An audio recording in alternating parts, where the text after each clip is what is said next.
Je m'appelle Jérémia, j'ai 37 ans, et je n'aurais jamais pensé que ma tentative de construire des ponts familiaux se terminerait ainsi. Debout devant le lieu de mariage de ma belle-sœur Nathalie, un mariage pour lequel j'avais payé 45 000 $, à regarder un agent de sécurité brandir des photos de mes enfants, Lily et Noah, avec la mention « Ne pas admettre » inscrite en travers de leurs visages innocents. La trahison m'a blessé plus profondément que tout ce que j'avais ressenti depuis la perte de ma femme. J'ai fait demi-tour, les mains de mes enfants dans les miennes, et je suis parti. Avant de poursuivre cette histoire, d'où nous regardez-vous aujourd'hui? Cliquez sur le bouton « J'aime » et abonnez-vous si votre famille vous a déjà trahi après que vous ayez tout donné pour les aider. Croyez-moi, ce qui s'est passé ensuite a tout changé. Mon histoire familiale n'est pas rare, mais la douleur me semble unique. Quand j'avais 12 ans, mes parents ont divorcé après des années de disputes de plus en plus vives et de silences glaciaux.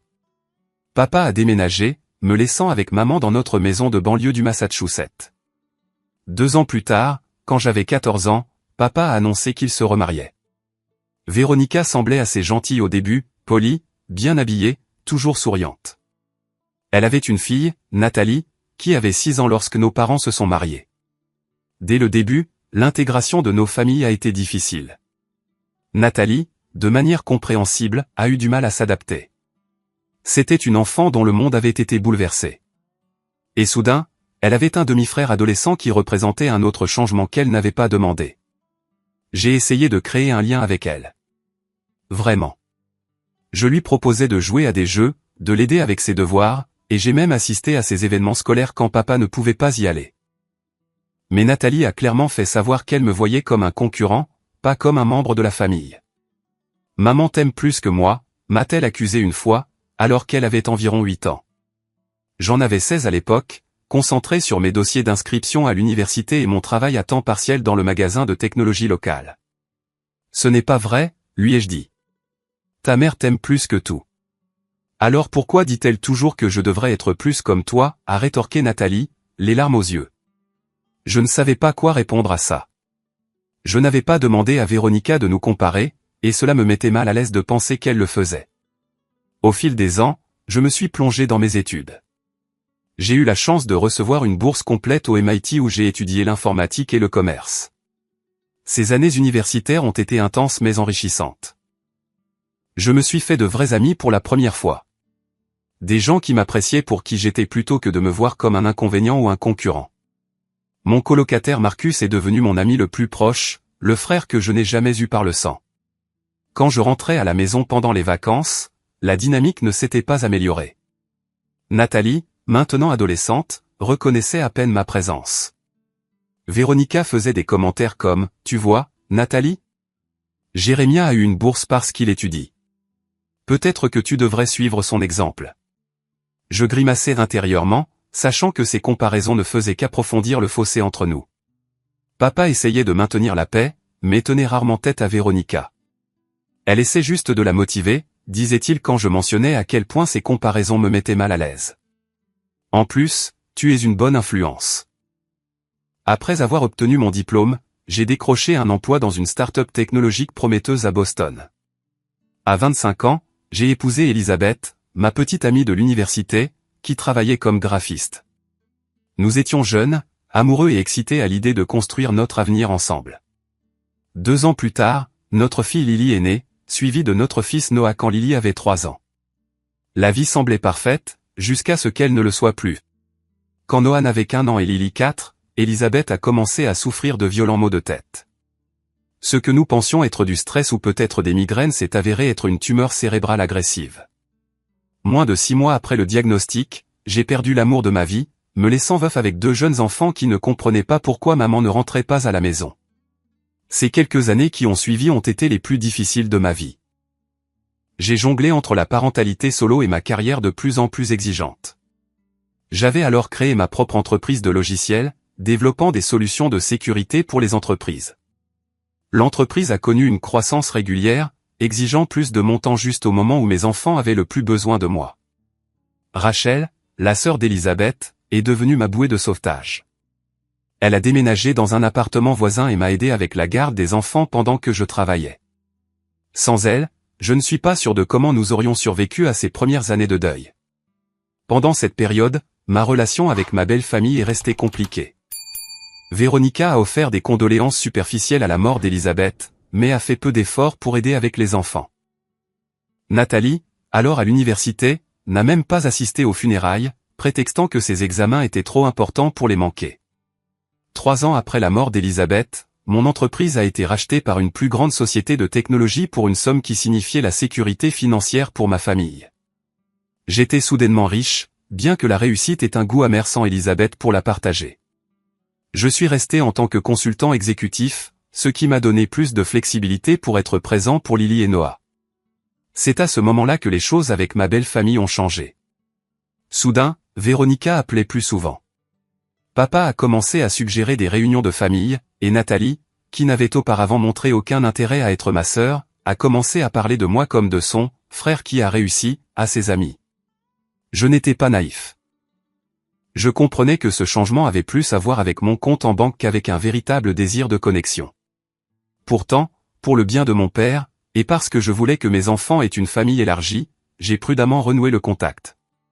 Lily, maintenant âgée de 6 ans, et Noah, de 3 ans, méritaient de connaître leur grand-père, même si cela signifiait devoir composer avec Véronica et Nathalie. Lorsque Nathalie a annoncé ses fiançailles avec Bradley Richardson, fils de Harold Richardson, propriétaire d'une chaîne prospère d'hôtels de luxe sur la côte est, j'étais sincèrement heureux pour elle. À 29 ans, elle semblait avoir mûri quelque peu, et Bradley paraissait être une influence stabilisatrice, polie, bien éduquée et issue d'une famille aux valeurs solides. Je ne savais pas encore que ces fiançailles allaient déclencher les événements qui finiraient par me forcer à redessiner toutes les limites de ma vie. L'annonce des fiançailles a eu lieu lors d'un dîner de famille chez mon père. Nathalie rayonnait en exhibant une bague en diamant qui captait la lumière sous tous les angles. Bradley se tenait à ses côtés, le bras autour de sa taille, l'air fier et légèrement nerveux en rencontrant la famille. Nous pensons à un mariage au printemps, a annoncé Nathalie. Quelque chose d'élégant et de mémorable. Félicitations, ai-je dit sincèrement, levant mon verre pour porter un toast. Mes enfants, maintenant âgés de 9 et 6 ans, ont applaudi avec enthousiasme à l'idée d'un mariage. Y aura-t-il une robe de princesse, a demandé Lily à Nathalie. Pendant un instant, le sourire de Nathalie a vacillé, mais elle s'est vite reprise. Bien sûr, ma chérie, la plus belle de toutes. Alors que le café et le dessert étaient servis, Nathalie a commencé à exposer sa vision du mariage. Une cérémonie au domaine historique de Rosewood, suivie d'une réception pour 300 invités, une robe de créateur, des fleurs exotiques importées d'Amérique du Sud, un orchestre de 10 musiciens et une lune de miel aux Maldives. Cela semble grandiose, ai-je commenté, calculant mentalement le coût astronomique d'un tel événement. Eh bien, on ne prévoit de se marier qu'une seule fois, a dit Véronica sur la défensive. Nathalie mérite le mariage de ses rêves. J'ai remarqué que Bradley se sentait mal à l'aise sur son siège. Nous travaillons encore sur le budget, a-t-il dit diplomatiquement. Mes parents ont proposé d'aider, mais nous voulons rester raisonnables. Une semaine plus tard, mon père m'a appelé et m'a demandé de déjeuner, juste nous deux. Nous nous sommes retrouvés dans un restaurant tranquille près de mon bureau. Je dois te demander quelque chose, mon fils, a-t-il commencé, l'air mal à l'aise. Tu sais, je ne demanderai pas si ce n'était pas important. Qu'y a-t-il, papa? C'est à propos du mariage de Nathalie. Véronica et moi. Eh bien, nous ne sommes pas en mesure de contribuer beaucoup. Mon fonds de retraite a souffert de la baisse du marché, et nous remboursons toujours l'hypothèque de la maison. J'ai attendu, sentant déjà où cela menait. Nathalie a vraiment à cœur ce mariage. Et les parents de Bradley couvrent la moitié, mais il y a encore un déficit important. Il m'a regardé d'un air suppliant. Je sais que tu as bien réussi. Envisagerais-tu d'aider, pour la famille? Mon premier réflexe a été de refuser. Nathalie ne m'avait jamais traité comme de la famille quand cela comptait. Mais le regard plein d'espoir dans les yeux de mon père m'a fait hésiter. Il avait toujours été pris entre deux feux. Et malgré ses défauts, je savais qu'il m'aimait. De combien parlons-nous, ai-je demandé. Environ 20 000, a-t-il répondu, sans me regarder. C'était une somme substantielle, mais pas une qui affecterait ma sécurité financière. Après un moment de réflexion, j'ai accepté, me disant que c'était pour mon père, pas pour Nathalie. Merci, mon fils. Cela signifie énormément pour moi, pour nous tous. Ce qui avait commencé comme 20 000 $ a rapidement explosé. 2 semaines après ma conversation avec papa, Nathalie m'a appelé directement pour la première fois depuis des années. Jérémia, j'ai besoin de tes conseils, a-t-elle commencé, sa voix inhabituellement chaleureuse. Le lieu que nous voulions est réservé à notre date, mais ils ont leur salle de bal premium de disponible. C'est juste un peu plus cher. Combien de plus, ai-je demandé avec lassitude. Juste 10 000 de plus. Mais ça en vaut tellement la peine. Des lustres en cristal, des sols en marbre, une terrasse donnant sur les jardins. Contre toute attente, j'ai accepté de couvrir la différence. Je me suis dit que c'était un investissement dans l'harmonie familiale. Ensuite, il y a eu l'amélioration de la robe, passant d'un modèle à 5 000 $ à une robe de haute couture à 15 000 $. Puis la liste des invités est passée de 300 à 400 personnes. Les fleurs sont devenues plus exotiques, le menu plus élaboré, la lune de miel plus longue et plus luxueuse, à chaque fois. Nathalie m'approchait directement, toujours avec une raison convaincante pour laquelle l'amélioration était nécessaire, toujours avec une gratitude débordante qui disparaissait dès que le chèque était encaissé. Au moment où le mariage n'était plus qu'à 1 mois, ma contribution avait atteint 45 000 $, plus du double du montant initial. Tout au long de ce processus, j'ai remarqué un schéma inquiétant. Chaque fois que nous étions en famille, Nathalie était distante et dédaigneuse envers moi. Mais quand elle avait besoin de plus d'argent, elle appelait ou textait avec chaleur et appréciation. Véronica, quant à elle, semblait tenir ma contribution financière pour acquise, comme si c'était simplement mon devoir en tant que membre de la famille qui a réussi. Lors d'un dîner où les deux familles se sont rencontrées pour discuter des derniers arrangements, je me suis retrouvé assis à côté de Harold Richardson, le père de Bradley. C'était un homme impressionnant, un self-made man, direct, avec une approche pragmatique que je respectais. Jérémia, dit-il, alors que nous attendions nos plats principaux, Bradley me dit que vous avez fondé Secure Tech Solutions. J'ai suivi les progrès de votre entreprise, une croissance remarquable avant l'acquisition. J'ai été surpris et heureux qu'ils connaissent mon travail. Merci, monsieur Richardson. C'était un travail passionné. Appelez-moi Harold. Et j'aimerais beaucoup discuter avec vous un de ces jours de la mise en place de meilleurs systèmes de sécurité dans notre chaîne d'hôtels. Nous avons passé la demi-heure suivante engagés dans une conversation de fond sur la stratégie commerciale et l'intégration technologique. C'était la discussion la plus stimulante intellectuellement que j'avais eue lors d'une réunion de famille depuis des années. Je n'ai pas pu m'empêcher de remarquer Véronica nous observant avec une jalousie à peine voilée. Plus tard, je l'ai entendu se plaindre à mon père. Il est censé aider avec le mariage de Nathalie, pas faire du réseautage avec les Richardson. À l'approche du mariage, j'ai commencé à remarquer que mes enfants étaient systématiquement exclus des plans. Initialement, Nathalie avait suggéré que Lily pourrait être une demoiselle d'honneur et Noah un porteur d'alliance, des rôles qui les avaient énormément excités, mais ces rôles ont été discrètement réattribués à la nièce et au neveu de Bradley. C'est juste plus logique de garder ça dans la famille de Bradley, a expliqué Véronica avec dédain lorsque j'ai abordé le sujet. En plus, tes enfants sont encore en train de surmonter la mort de leur mère, un mariage pourrait être trop émouvant pour eux. J'ai été stupéfait par son insensibilité, mais j'ai choisi de ne pas discuter pour préserver la paix. La goutte d'eau a été 3 jours avant le mariage, lorsque Nathalie a appelé pour demander 5 000 $ supplémentaires pour surclasser leur hébergement de lune de miel en une villa sur pilotis. Nathalie, j'ai déjà contribué 45 000 $ à ton mariage, ai-je dit fermement. C'est plus du double de ce qui était initialement discuté. Je sais, et nous sommes si reconnaissants, a-t-elle dit rapidement. Mais c'est la dernière chose, promis. La villa a un sol en verre où l'on peut voir les poissons nager en dessous.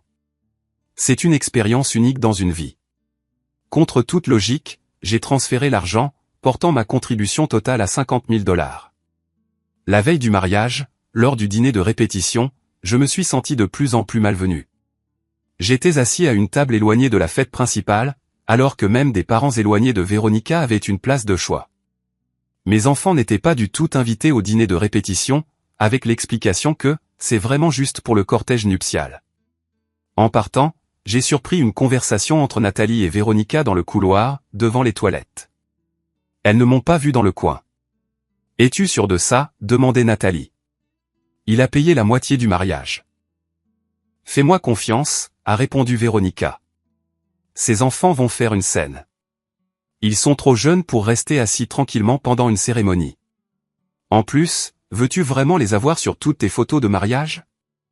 Les gens poseront des questions, et toute la journée tournera autour de l'histoire tragique de Jérémia au lieu de ton moment spécial. Tu as raison, soupira Nathalie. Je le dirai à la coordinatrice demain matin. Pas d'enfant à la cérémonie ou à la réception. Je suis resté figé, incapable de croire ce que j'avais entendu. Non seulement il prévoyait d'exclure mes enfants, qui avaient été habillés pour l'occasion et avaient répété leur meilleure manière pendant des semaines, mais il le faisait dans mon dos après que j'ai payé la moitié de toute l'extravagance.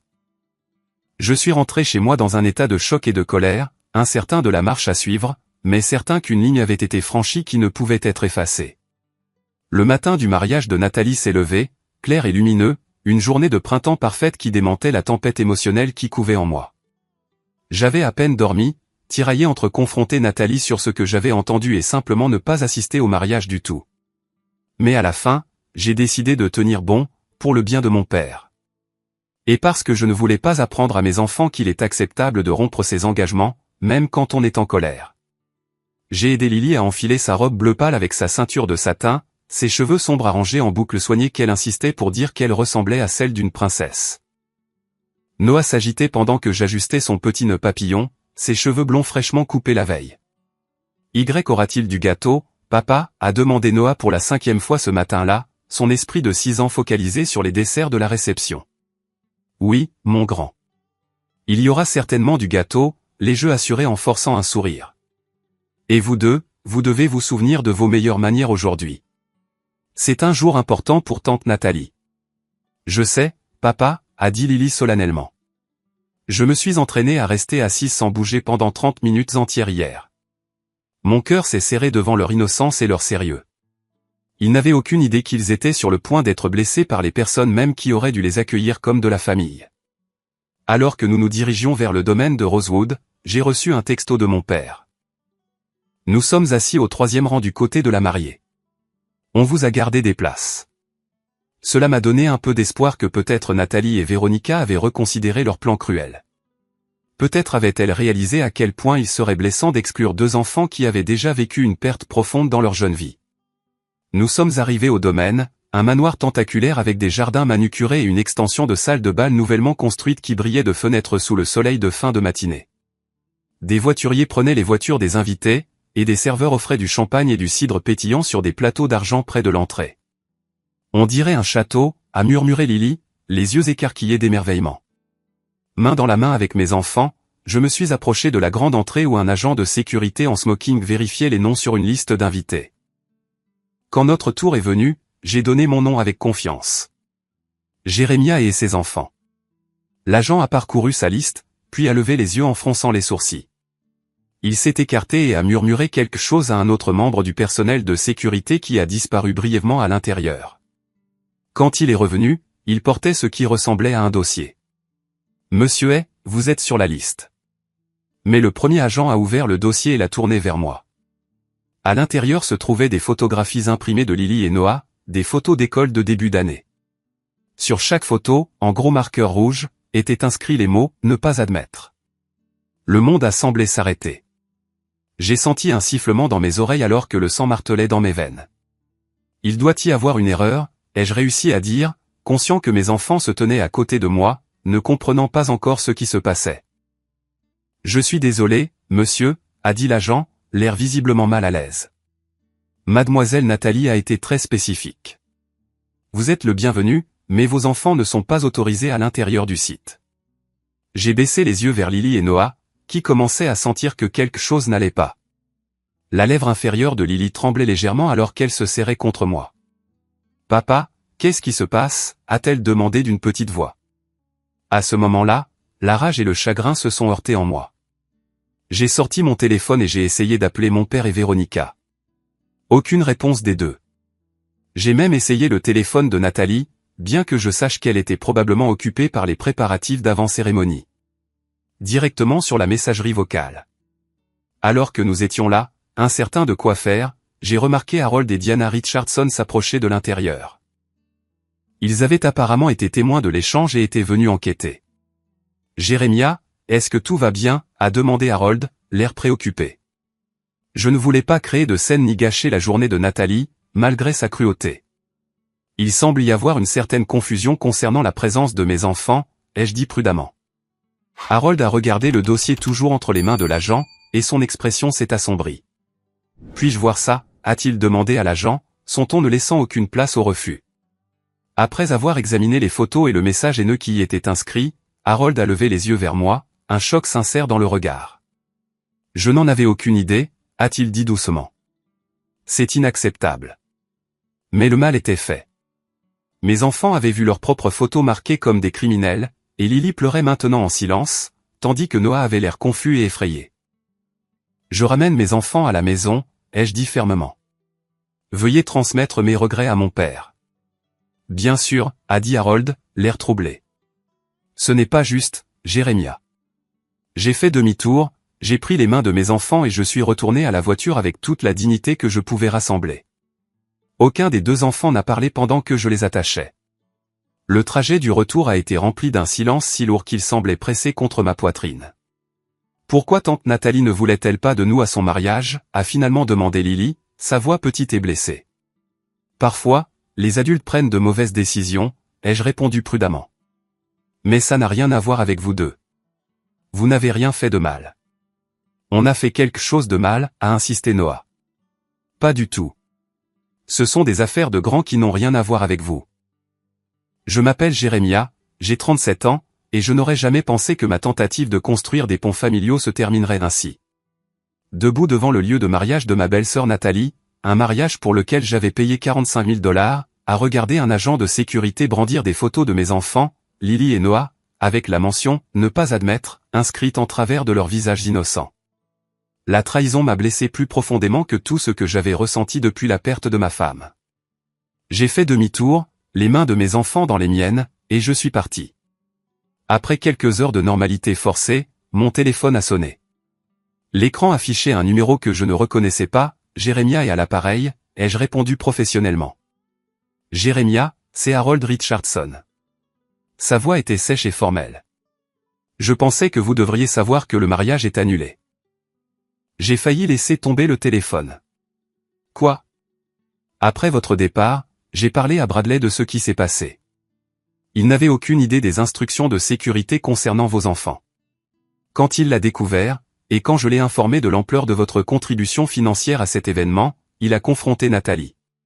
Plutôt que de rentrer directement dans une maison vide remplie de questions auxquelles je ne pouvais pas répondre adéquatement, j'ai fait un détour par leur glacier préféré, suivi d'une visite improvisée au parc.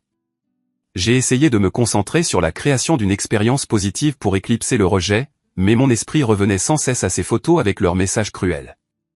Je me suis assis lourdement sur un banc du parc, regardant mes enfants jouer sur les balançoires, heureusement inconscient du drame qui se déroulait. Je suis désolé, ai-je dit automatiquement, sans savoir de quoi je m'excusais.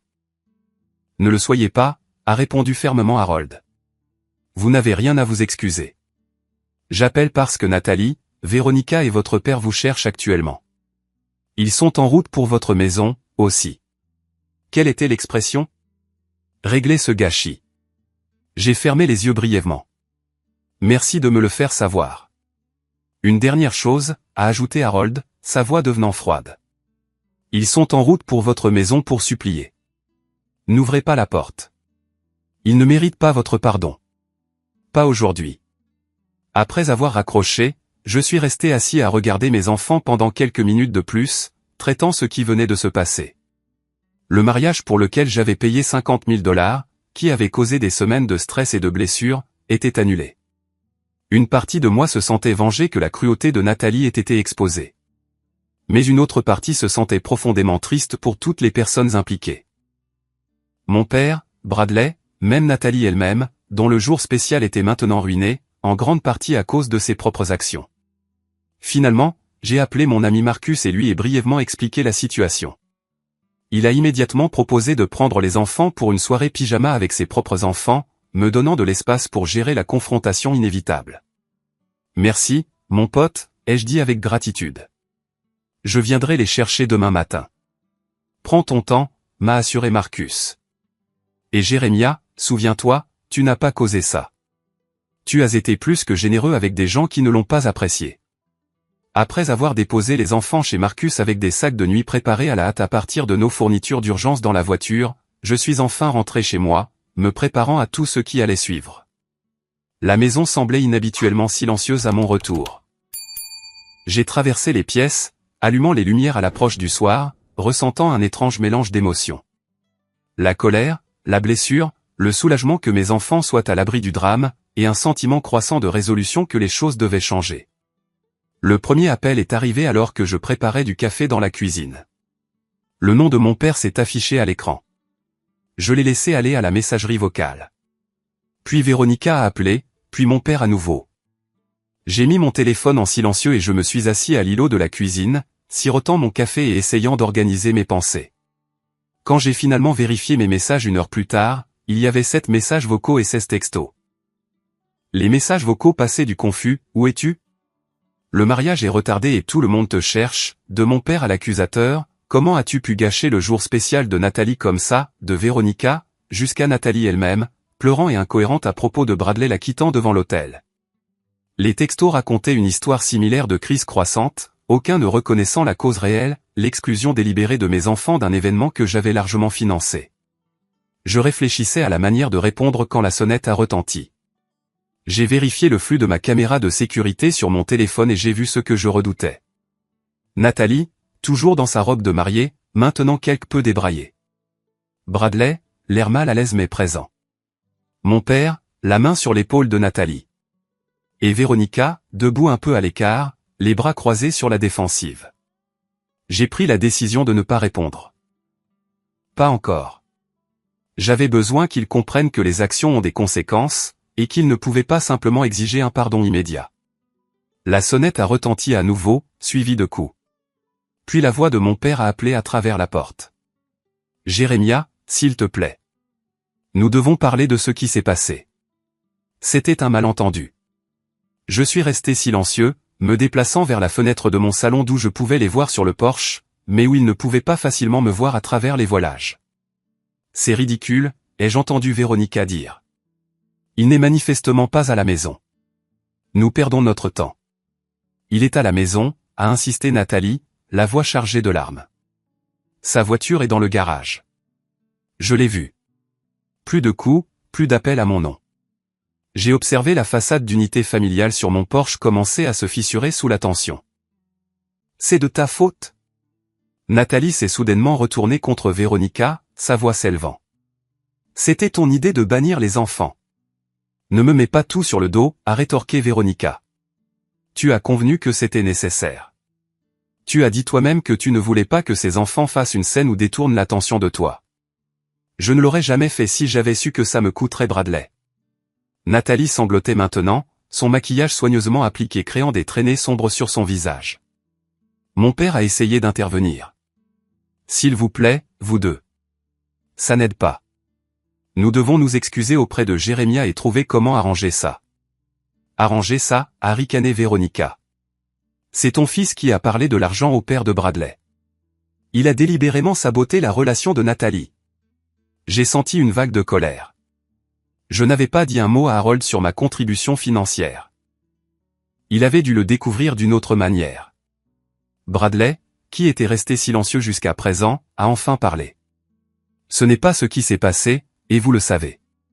Mon père a interrogé la coordinatrice du mariage sur les paiements finaux quand il a vu Jérémia partir. Il s'inquiétait que quelque chose n'allait pas. C'est là qu'il a découvert qui avait payé pour tout. Tu aurais pu garder cette information pour toi, s'est retournée Nathalie contre lui. Tu n'étais pas obligé d'annuler le mariage. Je l'ai annulé parce que j'ai réalisé que je ne sais pas qui tu es vraiment, a répondu Bradley, sa voix stable malgré la tension. La femme que je pensais épouser n'exclurait pas des enfants innocents d'un événement familial, surtout pas des enfants qui ont déjà perdu leur mère. Et elle ne ferait certainement pas ça à quelqu'un qui a généreusement payé la moitié de notre mariage. 50 000 $, a pleuré Nathalie. Il a payé 50 000 $. Sais-tu ce que ce genre d'argent signifie pour quelqu'un comme lui? Rien. Il dépense probablement autant pour des vacances d'un week-end. J'ai grimacé à ces mots. L'arrogance décomplexée, stupéfiante même pour moi qui en avais été témoin pendant des années. Ce n'est pas la question, Nathalie, a dit mon père doucement. Il ne s'agit pas du montant. Il s'agit de respect et d'appréciation. Jérémia méritait mieux, et ses enfants aussi. Ils ont continué à se disputer sur mon porche pendant près d'1 heure, leur voix s'élevant et s'abaissant, le blâme passant d'une personne à l'autre. Finalement, même Nathalie a semblé épuiser sa capacité au drame. Il ne viendra pas à la porte, a-t-elle finalement dit, la défaite dans la voix. Allons-y, où, a demandé Véronica. Le lieu est fermé. Les invités sont tous rentrés chez eux. Je ne sais pas, mère. Peut-être de retour à la maison où je pourrais changer cette robe ridicule qui a coûté plus cher que la voiture de certaines personnes. Je les ai regardés partir, me sentant étrangement vide. Il n'y avait aucune satisfaction dans leur détresse, seulement une lassitude profonde face aux années de manipulation émotionnelle et d'arrogance que j'avais permises par mon désir de maintenir la paix. Cette nuit-là, seul dans ma maison, je me suis permis de ressentir tout le poids de ce qui s'était passé.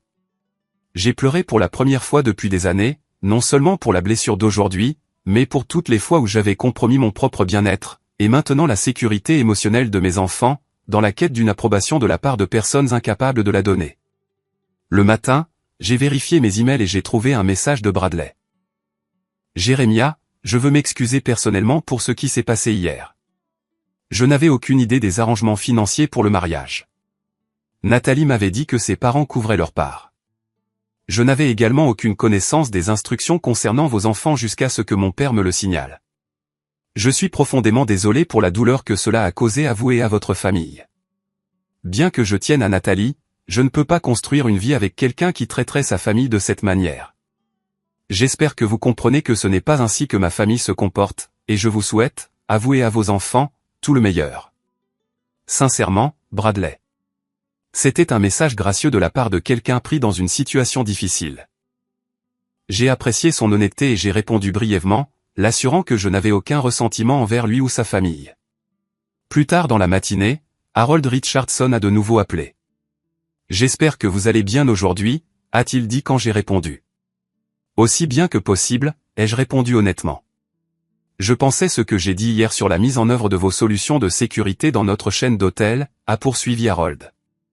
Affaire mise à part, j'ai été impressionné par la façon dont vous avez géré cette situation. Si vous êtes ouvert à cela, j'aimerais déjeuner un de ces jours. Je me suis rendu compte que j'avais besoin d'amis intègres. Ces paroles étaient inattendues, mais bienvenues. Avec plaisir, Harold. Merci. Après avoir récupéré mes enfants chez Marcus et leur avoir assuré à plusieurs reprises que rien des événements d'hier n'était de leur faute, j'ai commencé à réaliser que ce fiasco de mariage, aussi douloureux soit-il, aurait pu être le catalyseur dont j'avais besoin pour enfin établir des limites saines avec ma belle famille. La semaine qui a suivi le mariage annulé a été intense. Ce qui avait commencé comme un conflit familial privé s'est rapidement transformé en quelque chose de plus grand et de plus public que je n'aurais pu l'anticiper. Le lundi matin, mon père s'est présenté à mon bureau sans prévenir, le visage tiré par le stress et le manque de sommeil. « Nous devons parler, mon fils », a-t-il dit alors que mon assistante le faisait entrer dans mon bureau privé. Ça a assez duré. J'ai fait un geste pour qu'il s'assoie. Je suis d'accord, papa. Ça a beaucoup trop duré. Nathalie est dévastée. Elle mange à peine, dort à peine. Sa vie est en ruine. Il s'est penché en avant, l'expression suppliante. Tu dois parler à Bradley. Le convaincre que tout cela n'était qu'un malentendu. J'ai regardé mon père avec incrédulité. Un malentendu, papa? Elle a explicitement ordonné à la sécurité de refouler mes enfants, tes petits-enfants, après que j'ai payé 50 000 $ pour son mariage. En quoi est-ce un malentendu? Elle a paniqué. C'est tout. Elle s'inquiétait que la cérémonie soit parfaite. Si parfaite qu'elle ne pouvait pas inclure 2 enfants bien élevés qui étaient excités de voir leur tante se marier. J'ai secoué la tête. Il ne s'agit plus du mariage. Il s'agit d'un schéma de comportement qui dure depuis des années et que j'ai permis en essayant de maintenir la paix. L'expression de mon père s'est durcie. Alors tu vas juste abandonner ta sœur quand elle a le plus besoin de toi. Belle-sœur, ai-je corrigé gentiment. Et je ne l'abandonne pas. J'établis des limites. Il y a une différence. Il est parti, en colère et déçu, ce qui m'a fait plus de mal que je ne voulais l'admettre. Plus tard dans la journée, j'ai découvert que Véronica avait porté le conflit sur les réseaux sociaux, publiant un récit soigneusement élaboré qui me dépeignait comme le méchant qui avait délibérément saboté le mariage de Nathalie par jalousie de longue date. des amis et des membres de la famille élargie qui n'avaient entendu que la version de Véronica ont commencé à appeler et à envoyer des textos. Certains curieux, d'autres indignés au nom de Nathalie. Même des contacts professionnels ont mentionné avoir vu les publications, créant une situation inconfortable que je n'avais jamais voulu. Pendant ce temps, les amis de Nathalie se sont chargés de défendre son honneur en laissant des avis négatifs sur les pages de médias sociaux de mon entreprise et en envoyant des messages allant de légèrement critiques à carrément harcelant. La situation est devenue encore plus préoccupante lorsque Lily est rentrée de l'école en larmes parce qu'une camarade de classe, dont la mère était amie avec Véronica, lui avait dit qu'on ne voulait pas d'elle au mariage de sa propre tante parce qu'elle était une enfant à problème. Ce soir-là, je me suis assis avec mes 2 enfants et j'ai essayé d'expliquer la situation en des termes adaptés à leur âge. Parfois, les adultes ne se comportent pas très bien, leur ai-je dit alors que nous étions assis ensemble sur le canapé. Ce qui s'est passé au mariage ne vous concernait pas.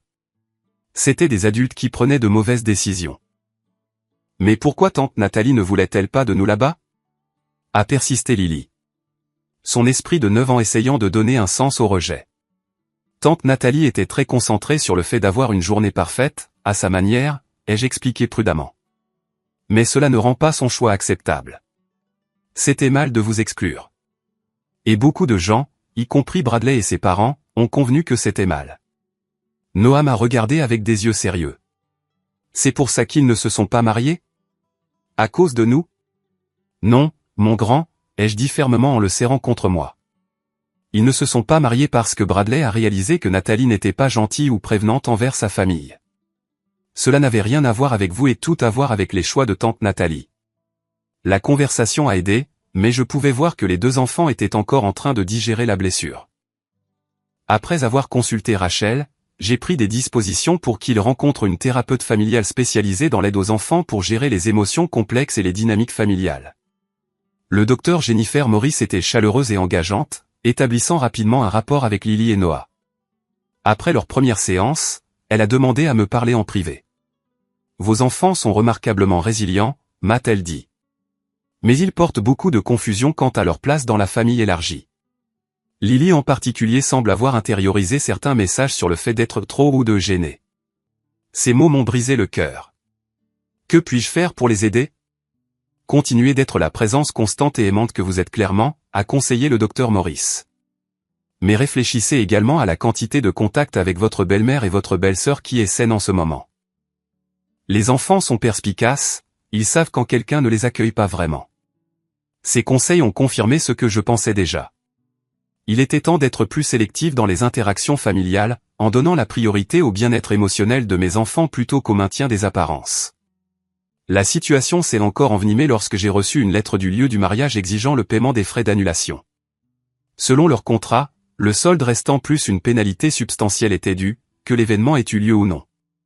J'ai transmis la lettre à mon avocat qui m'a informé que, comme je n'avais signé aucun contrat avec le lieu, ceux-ci ayant été exécutés par Nathalie et Bradley, je n'avais aucune obligation légale de couvrir ces coûts. Il a également suggéré de documenter toutes mes contributions précédentes au cas où l'affaire irait plus loin. Compte tenu des circonstances, a conseillé Marc, je recommanderais d'envoyer une lettre officielle décrivant les paiements que vous avez déjà effectués et précisant que vous ne couvrirez aucun coût supplémentaire lié à l'événement annulé. Je l'ai autorisé à rédiger et à envoyer la lettre, qu'il a copiée à Nathalie, à mon père et à la direction du lieu. Cette réponse juridique a déclenché une autre confrontation avec mon père, qui a appelé ce soir-là, la colère évidente dans sa voix. Comment as-tu pu impliquer des avocats dans une affaire de famille, a-t-il demandé. As-tu la moindre idée de ce que cela fait à Nathalie? Papa, ai-je dit en essayant de rester calme.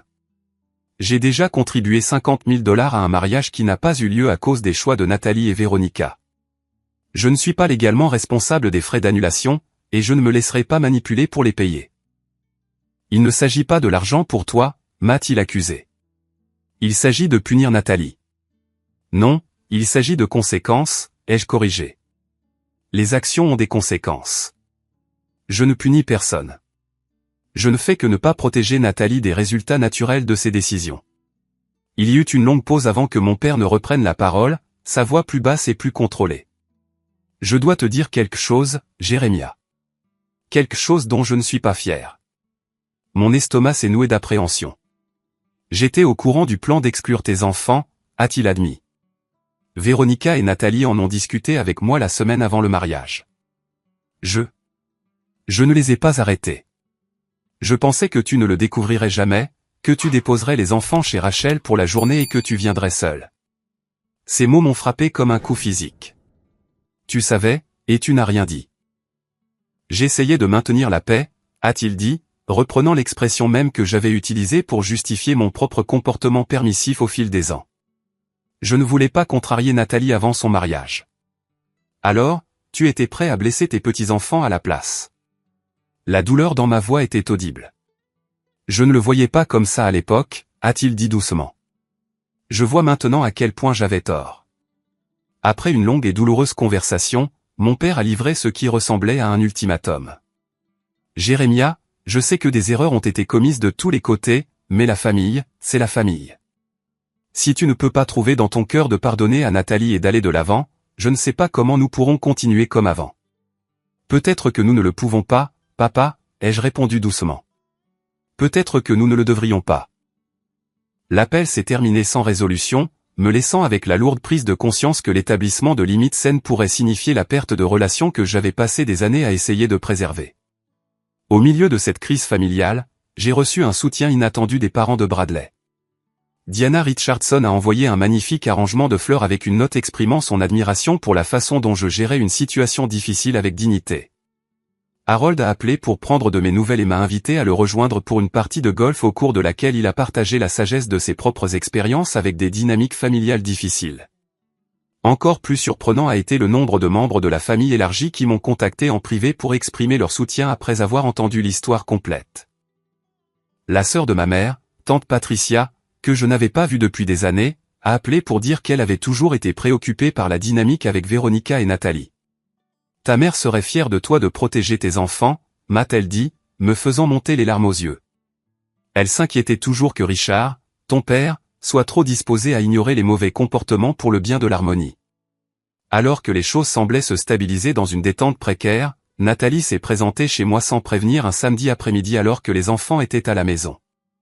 J'ai ouvert la porte, gardant la chaîne de sécurité engagée.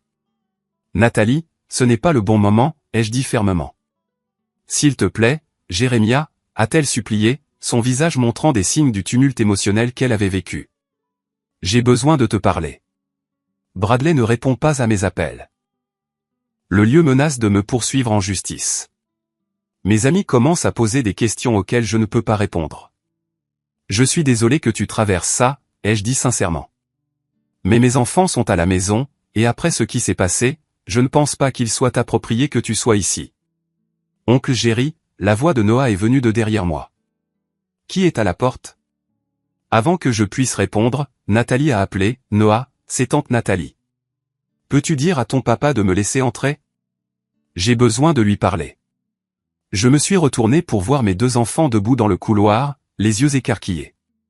Lily a fait un pas instinctif en arrière, la blessure du jour du mariage encore fraîche. Ce n'est pas bien, Nathalie, ai-je dit, ma voix basse et contrôlée. N'essaie pas d'utiliser mes enfants pour me manipuler. Je ne manipule personne, a-t-elle pleuré, sa voix s'élevant. Je veux juste expliquer. Je veux m'excuser. Noah a commencé à pleurer, confus et bouleversé par la tension. Lily a passé un bras protecteur autour de son frère et l'a ramené vers le salon. Tu dois partir, ai-je dit fermement à Nathalie. Si tu veux t'excuser, tu peux écrire une lettre ou m'appeler quand les enfants ne sont pas présents. Mais en ce moment, tu causes plus de mal. Tu as monté tout le monde contre moi, a-t-elle accusé, les larmes coulant sur son visage. Ma vie est ruinée, et tu ne veux même pas me donner 5 minutes. J'ai fermé la porte, le cœur battant. Par la fenêtre, j'ai regardé Nathalie retourner finalement à sa voiture et partir. La rencontre m'a laissé secouer, mais plus certain que jamais que je devais apporter des changements importants pour protéger ma famille. Ce soir-là, après que les enfants aient été couchés, je me suis assis avec un bloc-notes et j'ai commencé à élaborer un plan. Il devenait clair qu'une distance temporaire avec ma belle famille pourrait être nécessaire pour le bien-être de tous, en particulier de mes enfants. La confrontation avec Nathalie devant ma porte s'est avérée être un catalyseur de changement. Le lendemain matin, j'ai appelé le docteur Maurice et j'ai pris rendez-vous pour une consultation d'urgence afin de discuter de la manière dont l'incident aurait pu affecter Lily et Noah. Les enfants sont remarquablement résilients, m'a-t-elle rappelé lors de notre rencontre. Mais ils sont aussi profondément sensibles aux conflits, surtout lorsqu'ils impliquent des membres de la famille. La scène à votre porte a probablement renforcé leur sentiment de rejet et de confusion. Que devrais-je faire, ai-je demandé, sentant le poids de la responsabilité de leur bien-être émotionnel. Avez-vous envisagé de créer une certaine distance physique temporairement, a-t-elle suggéré. Parfois, un changement d'environnement peut aider tout le monde à se réinitialiser et à prendre du recul. Ces mots ont fait écho aux pensées que j'avais déjà. Cet après-midi-là, j'ai reçu un appel inattendu de Harold Richardson. Jérémia, j'espère ne pas être indiscret, a-t-il commencé. Mais j'ai réfléchi à votre situation. Notre groupe hôtelier étend son infrastructure de sécurité numérique à toutes nos propriétés, et nous avons besoin de quelqu'un qui comprend à la fois les aspects techniques et le service client pour superviser la mise en œuvre. Ce serait un projet de conseil de 3 mois basé à notre siège social à Chicago. Est-ce que cela vous intéresserait? Le timing semblait presque providentiel. C'est en fait quelque chose que j'aimerais explorer, Harold. Mes contrats de conseil actuels sont flexibles, et un changement de décor pourrait être bon pour ma famille en ce moment.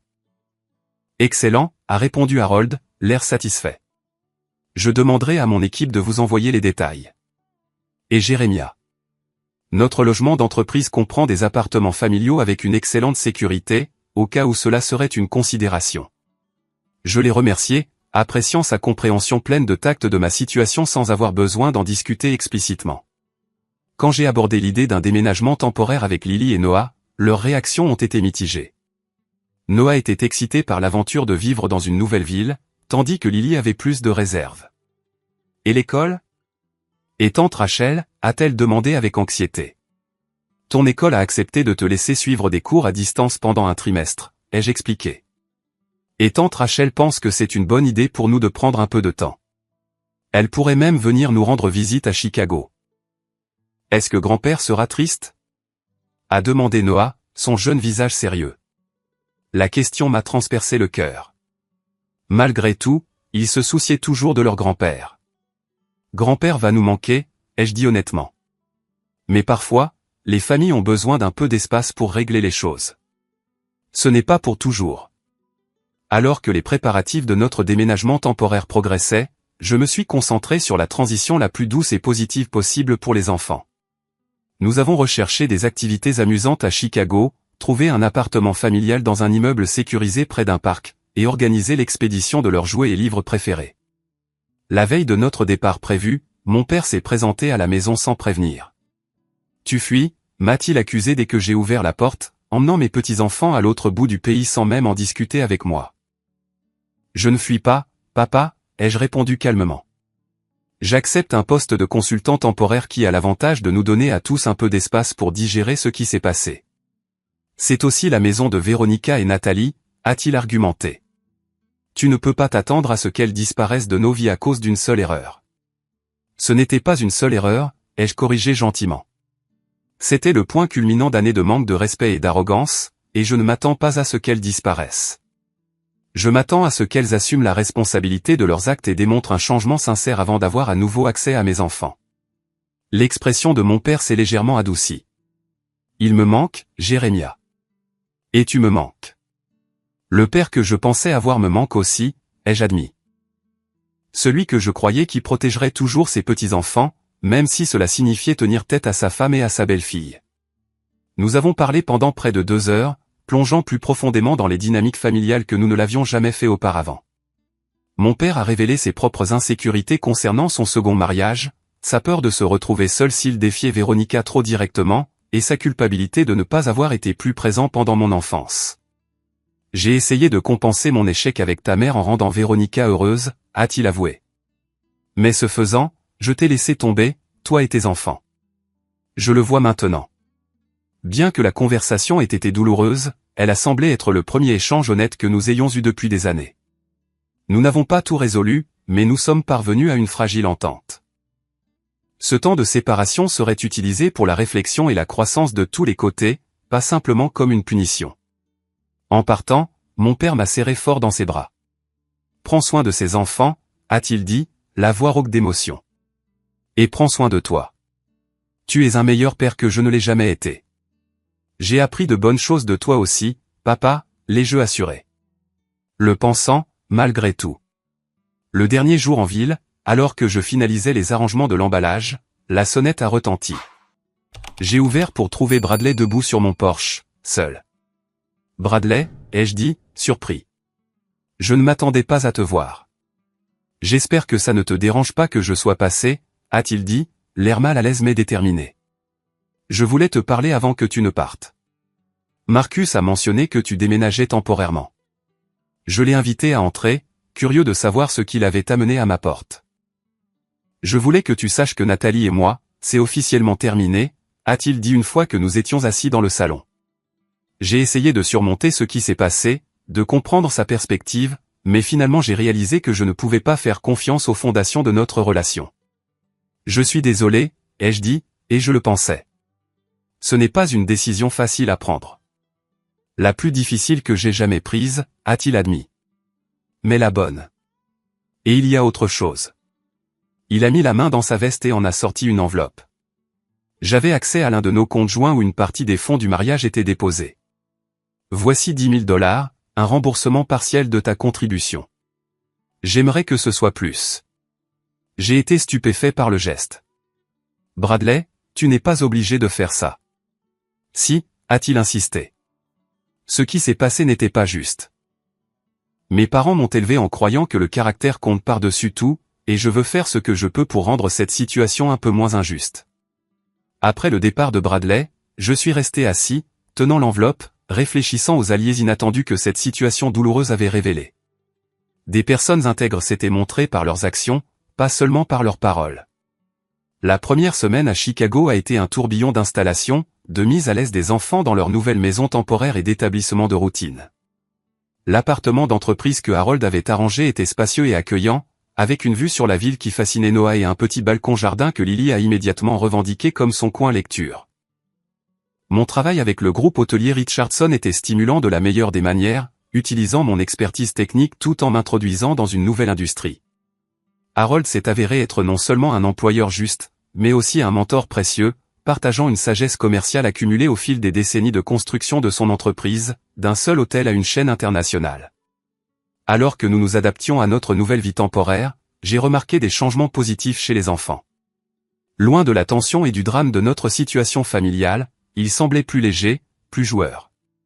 Les cauchemars occasionnels de Noah ont diminué, et la tendance de Lily à vouloir plaire aux gens, un schéma inquiétant que j'avais remarqué se développer, a commencé à s'estomper à mesure qu'elle gagnait en confiance dans son nouvel environnement. 2 semaines après notre arrivée, j'ai reçu un appel de Rachel avec des nouvelles de la maison.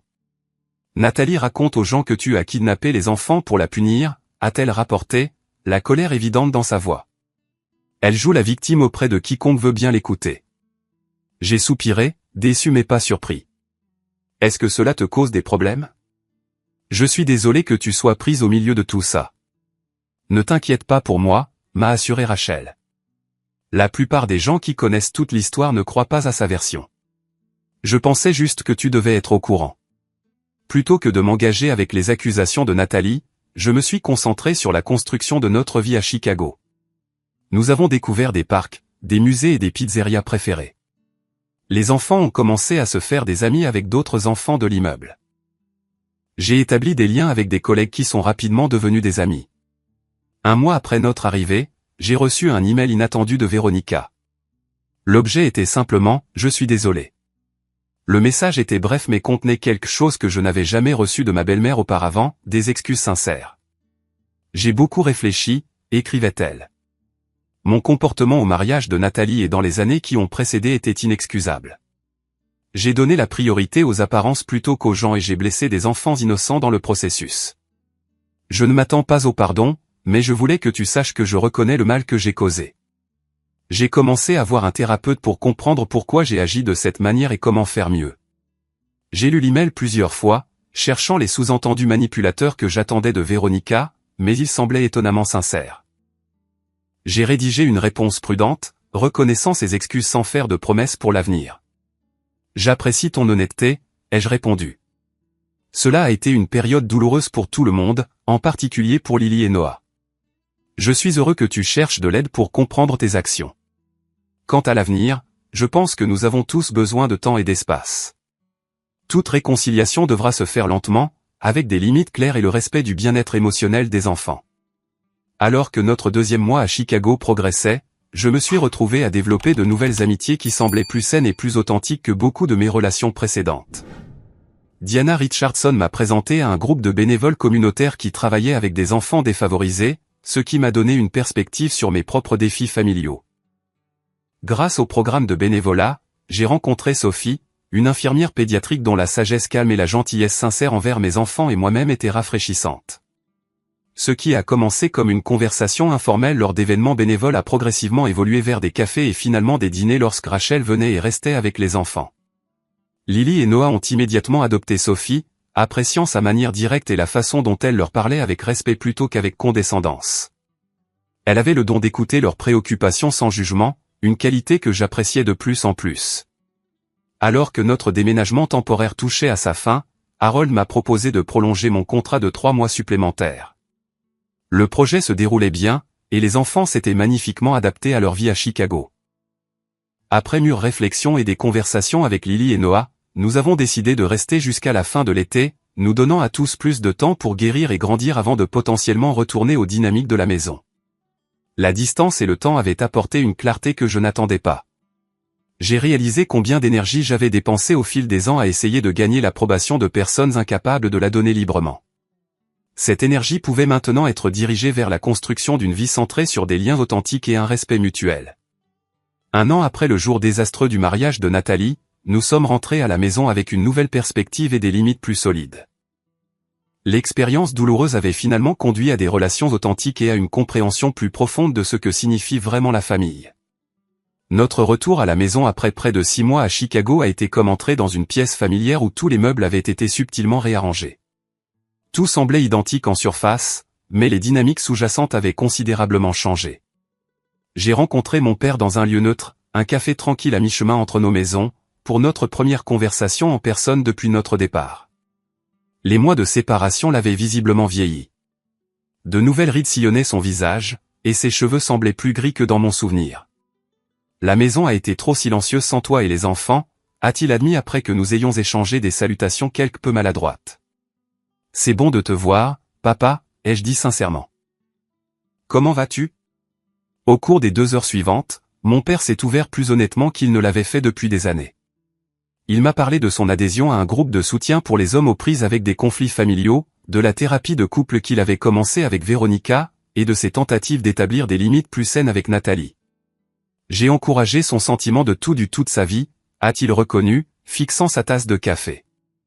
Ça ne lui rendait pas service, mais c'était plus facile que de gérer les crises de colère et la culpabilité. Je le vois maintenant. Et Véronica, ai-je demandé prudemment. Ça a été difficile, a-t-il admis. Elle essaie, à sa manière. Le thérapeute l'a aidé à reconnaître des schémas de sa propre éducation qu'elle répétait avec Nathalie. Mais le changement est difficile à notre âge. J'ai hoché la tête, appréciant son honnêteté.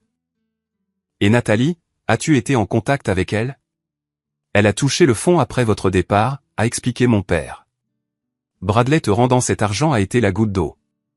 Elle racontait à tout le monde qu'il la suppliait de revenir, que le mariage était juste reporté. Quand elle a découvert qu'il t'avait remboursé, elle n'a plus pu maintenir la fiction. Ça a dû être difficile pour elle, ai-je dit, trouvant une empathie sincère malgré tout ce qui s'était passé. Ça l'a été, a-t-il convenu.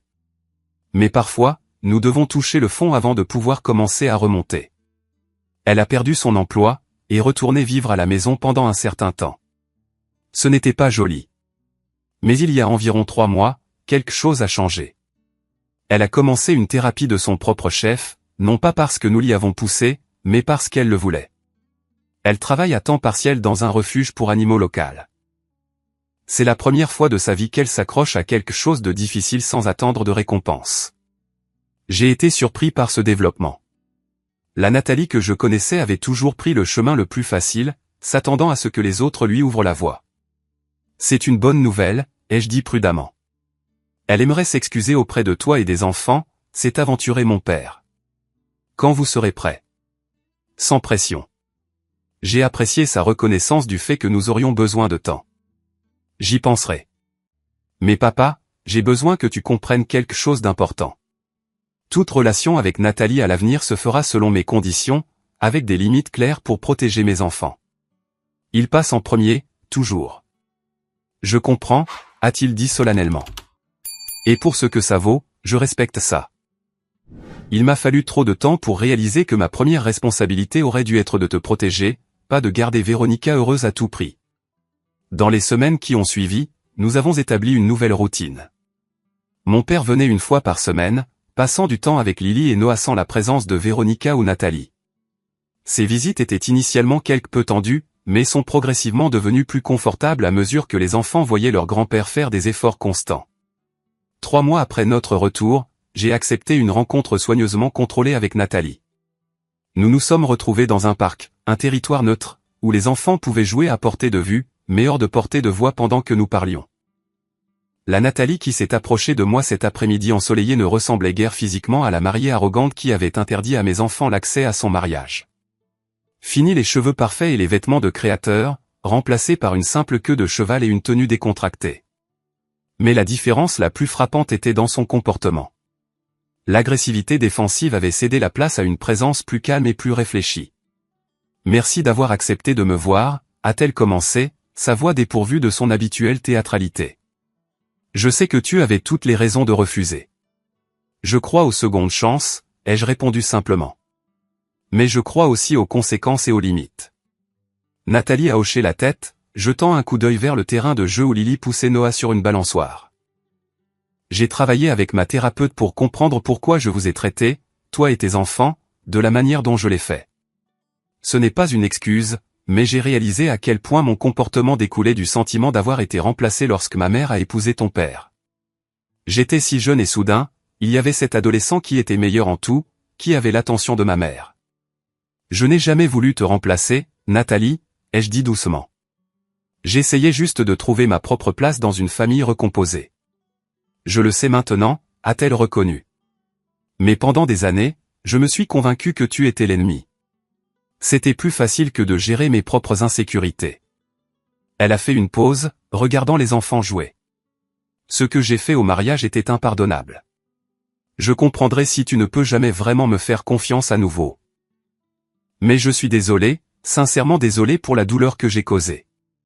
Ces excuses semblaient authentiques, exemptes de la manipulation qui avait caractérisé nos interactions pendant si longtemps.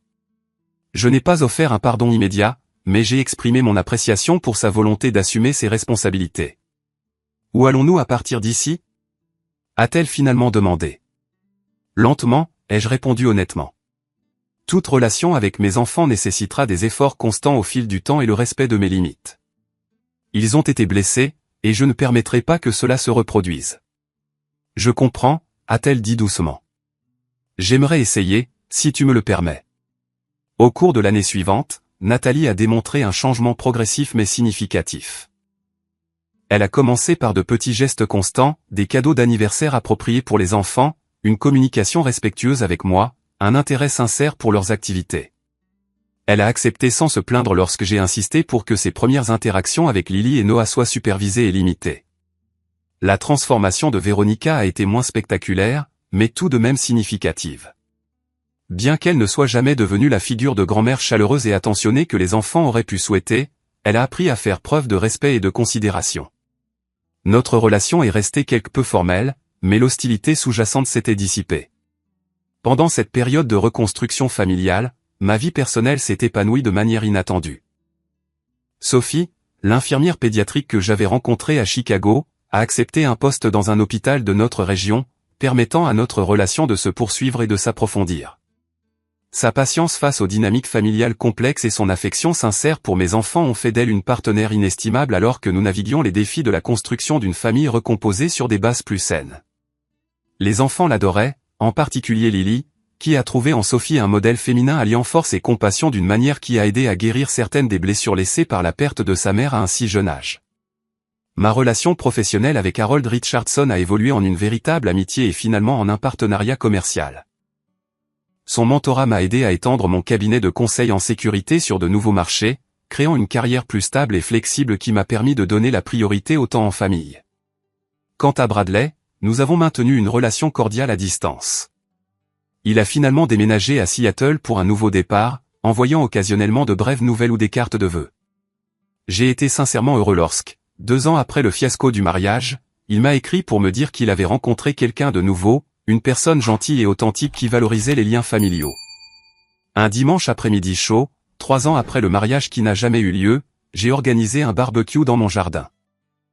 En regardant le groupe réuni, mon père riant avec Harold au sujet des techniques de grillade, Sophie organisant un jeu de ballon d'eau avec Lily, Noah et quelques enfants du quartier, Rachel et son nouveau mari en pleine conversation avec des amis de notre groupe de bénévoles, et oui, même Nathalie, qui sortait maintenant avec un vétérinaire du refuge pour animaux et aidait à servir les boissons avec une humilité qui me surprenait encore parfois, j'ai ressenti une profonde gratitude pour le douloureux voyage qui avait mené à ce moment. Véronica avait choisi de ne pas assister à ce rassemblement particulier, une décision qui reflétait son travail continu pour respecter les limites plutôt que de forcer les liens. C'était l'un des nombreux petits indicateurs qu'un réel changement était possible, même dans les dynamiques familiales les plus ancrées. Plus tard dans la soirée, après le départ des invités et le coucher des enfants, Sophie et moi nous sommes assis sur la balançoire du porche, profitant de la fin paisible d'une agréable journée. « Tu as construit quelque chose de magnifique ici », a-t-elle observé, sa main confortablement enlacée dans la mienne. Peu de gens auraient pu transformer une telle blessure en quelque chose de guérisseur. J'ai eu de l'aide, ai-je reconnu, pensant à toutes les personnes qui nous avaient soutenus dans les moments difficiles, Marcus, Rachel, les Richardson, et finalement Sophie elle-même. N'empêche, a-t-elle insisté, il a fallu du courage pour fixer des limites au lieu de simplement maintenir la paix à tout prix. Ces mots ont capturé la leçon la plus importante que j'avais apprise au cours de ce voyage. La vraie famille ne se définit pas par l'obligation ou les liens du sang, mais par le respect, l'amour et le courage d'exiger les deux. Parfois, la chose la plus aimante que nous puissions faire pour nous-mêmes et pour les autres est d'établir des limites claires qui permettent à des relations authentiques de se développer. Le chemin vers la guérison n'avait pas été rapide ni facile. Il avait nécessité une honnêteté douloureuse, des efforts constants et la volonté de s'éloigner si nécessaire. Mais le résultat était une vie construite sur des liens authentiques plutôt que sur des façades, sur un respect mutuel plutôt que sur la manipulation. En regardant vers l'avenir, je me sentais plein d'espoir, non pas malgré nos luttes passées, mais à cause d'elles.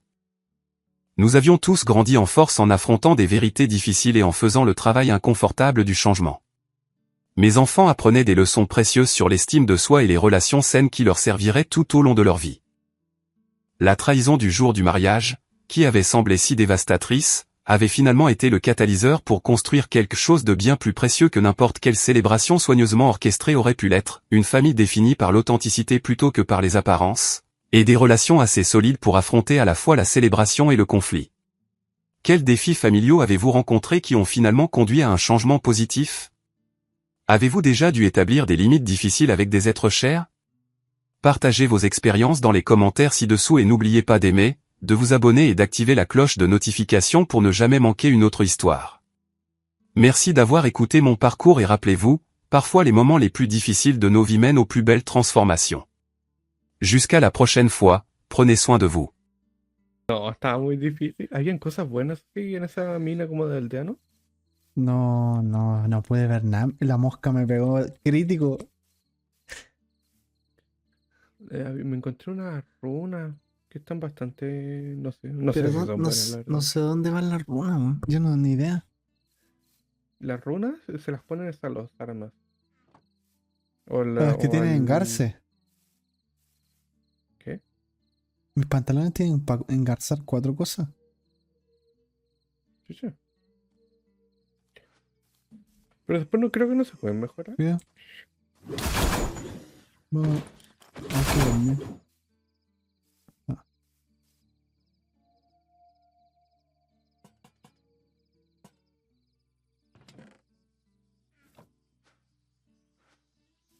¿Cómo mejorar?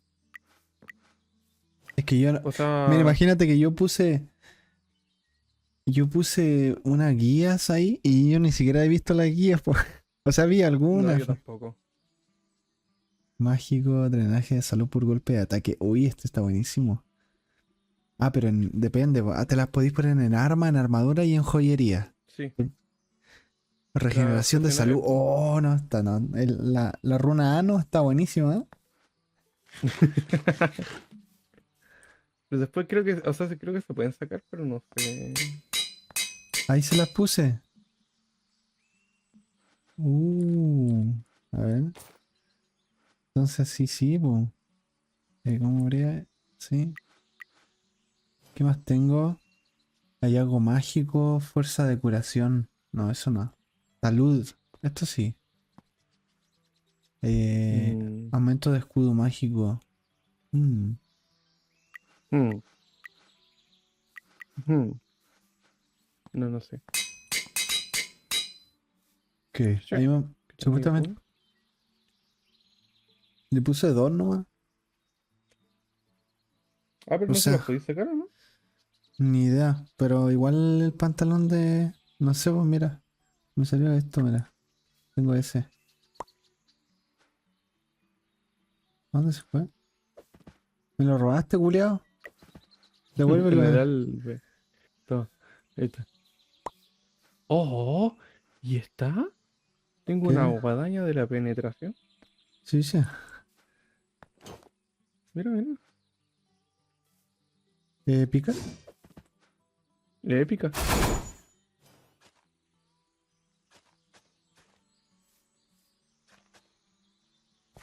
Mm. A ver, espera, creo que tengo talentos. Clases. ¿Sabéis qué? A ver.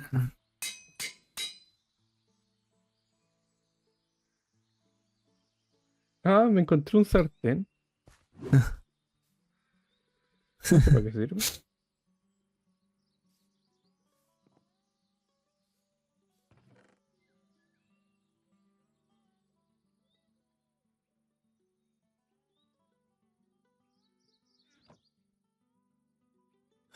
En el jungle. Na, na, na, na, na, na, na, nia, nia.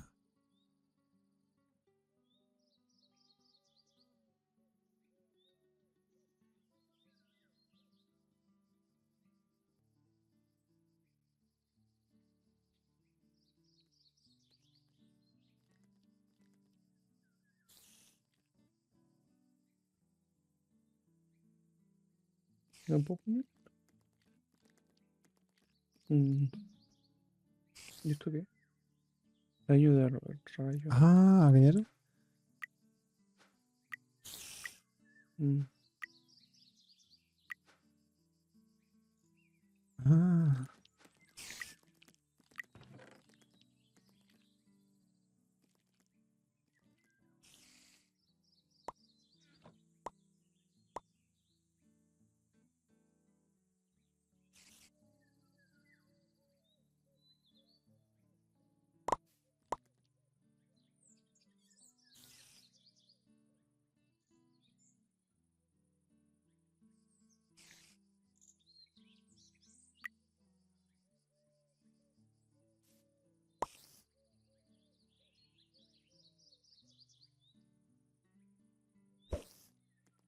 No te creo.